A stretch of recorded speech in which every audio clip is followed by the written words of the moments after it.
Hello, welcome to this video where we will talk about the biggest error when we're learning programming in 2023. When you start programming, it's really important that you follow a process because if you don't, you will end up like so many people that just start programming and get discouraged and end up knowing nothing. So it's really important that you follow a path that you follow a few things when you learn programming. And in this video, we will see a common mistake that many aspiring programmers make, and that if you can stay out of this, it would be really great for you, and it can really speed up your process.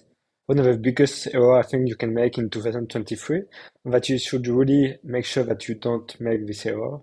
If your plan is to land a job in one of the big tech companies like Google and Facebook, you should really watch out this error because if you make this error, it will slow your progress really by a really long time. So this video is really for beginners, but if you are experienced programmers, I'm sure you can learn a lot from this video.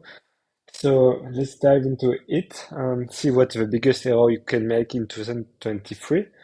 So one of the biggest error you can make, I will show you this in video. So let's. The biggest error you can make is really start using ChatGPT because if you do use this tool, um, I don't know, for instance, you ask it, how can I learn to code in 2023? It will just give you some stuff, so like online tutorials, which is a good advice, I guess. Bootcamps, I would definitely advise bootcamps if you can. I don't know, for instance, you have this school, 42 School, which is really good. They have one in Paris, and they have one in Adelaide, one in Istanbul. Yeah, they have one in Australia, one in Turkey, Istanbul. They have one in they have one in Abu Dhabi too. So it's really a good school if you want to learn programming. But so ChatGPT is really great if you need ideas or stuff you want to learn. But if you really want to code, I don't know, so code me in Python a function that loop and print the first 100 prime numbers, for instance. If you do it, it will create the function for you. So it can really do great things. But if you do it so, um, well, you will never learn how to do it yourself because uh, I don't know, learning how to create stuff and to remember the patterns. When you start programming, at least, you should really try to do it yourself and not using ChatGPT. Because if you don't actually do it yourself, so with, I don't know, any editor.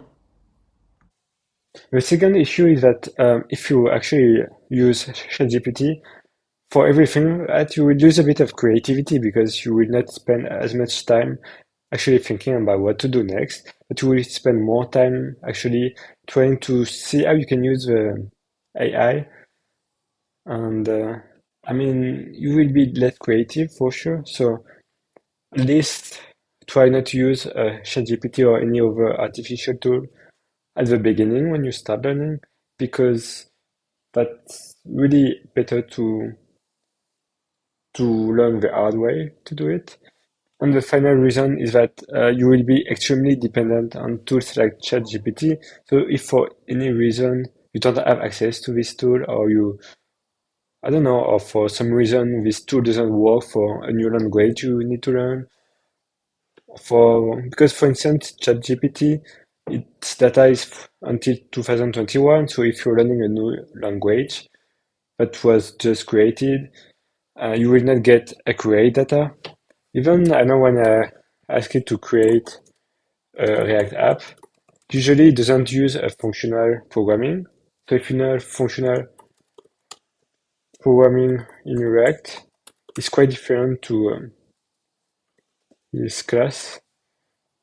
It's quite different and it's quite easier to use the new programming because, for instance, now the class welcome like this, class extend render. Using functional programming, you can just create a function, so function stuff return directly. You don't have to create methods into the class. You don't have to do many things like this. Okay, if you look here, when I asked him, how do you know it works for Android 12? It says, I do not have information about a specific information or feature working on Android 12, as my knowledge cutoff is 2021, and Android 12 was released on 2021 September. However, if a feature or application was designed to work on previous version of Android, it is likely that it will also work on Android 12, as the Android operating system is designed to be backwards compatible. So it should be working, but you don't know for sure it will work. So that's why, in conclusion, you should really be careful if you use ChatGPT and you try to learn programming. Because first, it's really better if you can learn yourself how to use the patterns and all the specifics to programming. Because if you know the if or the for loop, it's something that is really common for every languages. And you should really have some basic knowledge like this that you should not replace with tools like ChatGPT. Second is that it can limit creativity because, well, how it works, artificial intelligence, it doesn't really think, it just reuse the data it has. So it will only reuse things that were already done before. And finally, it will really make you dependent on the tools. It's not something you want because you never know in the future. Also, ChatGPT could be uh, not free and really expensive later on. So maybe you will not have access to it anymore. And if you don't have access to it anymore, it means that your skill will be worthless. So really try not to use ChatGPT when you start programming. Thank you for watching this video and I hope you like it. And if you did, please subscribe to see more videos like this. Thank you.